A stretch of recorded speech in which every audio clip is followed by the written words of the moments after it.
एका गावात एक वृद्ध बाबा राहत होते आणि त्यांना 2 मुलं होती. मोठा मुलगा खूप श्रीमंत पण गर्विष्ठ होता. लहान मुलगा खूप गरीब. तो बाबांपाशीच राहायचा. एक दिवशी बाबा अचानक आजारी पडले आणि त्यांना लहान मुलगा दवाखान्यात घेऊन गेला. मोठ्या मुलाने त्याच्या नोकराला पाठवून पैसे दिले आणि म्हणाले, जा औषध घेऊन ये. परंतु लहान मुलाने त्या बाबांना दवाखान्यात घेऊन गेला. त्यांच्यापाशी रात्रभर बसला. त्यांच्या पुढे मागे तो काय असेल ते पाहत होता. बाबा थोड्या दिवसात बरे झाले आणि बाबांनी दोन्ही मुलांना बोलवलं आणि बाबांनी सांगितलं, पैशापेक्षा वेळ पण महत्त्वाचा असतो.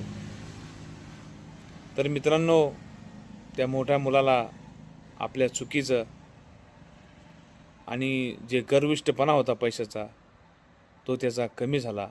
मित्रांनो, आई वडिलांना पैशापेक्षा वेळ, प्रेम देणं हे पण तितकंच गरजेचं आहे. मित्रांनो, आपल्याला जर हे आवडलं असेल तर या आडीला आपण सबस्क्राईब करा, लाईक करा.